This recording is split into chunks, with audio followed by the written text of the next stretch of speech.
తిరుమల తొక్కిసలాట ఘటనకు సంబంధించి వైఎస్ఆర్సీపీ ఇమీడియట్ గా స్పందించింది. జగన్మోహన్ రెడ్డి రుయా ఆసుపత్రికి చేరుకున్నారు. అక్కడ బాధితులను కూడా పరామర్శించారు.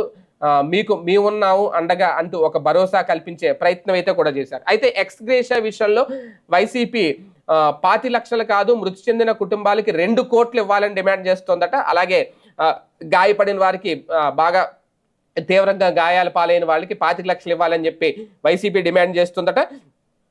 వైసీపీ నుంచి కొన్ని డిమాండ్లు వస్తున్నాయి సోషల్ మీడియా అనేది ఎక్స్ గ్రేషియా విషయంలో. ఎందుకంటే ప్రభుత్వం ఎంత చెల్లించినా, ముందు ఎంత ఇచ్చినా సరే ఓకే ఇది చాలు అనేది ఏ ప్రతిపక్షం అనదు.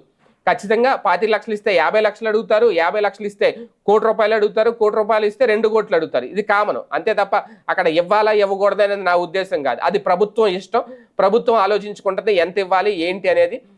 న్యాయపరమైన వాళ్ళకైతే న్యాయం జరగాలి ఖచ్చితంగా. కాకపోతే ఇమీడియట్గా అయితే బాబు గారు స్పందించారు. ఇమీడియట్గా 25 లక్షలు ఎక్స్ గ్రేషియా ప్రకటించారు. కానీ ఇప్పుడు 25 లక్షలు సరిపోవు, 2 కోట్లు ఇవ్వాలని చెప్పి ప్రతిపక్షం డిమాండ్ చేస్తుందట, వైసీపీ డిమాండ్ చేస్తుందట.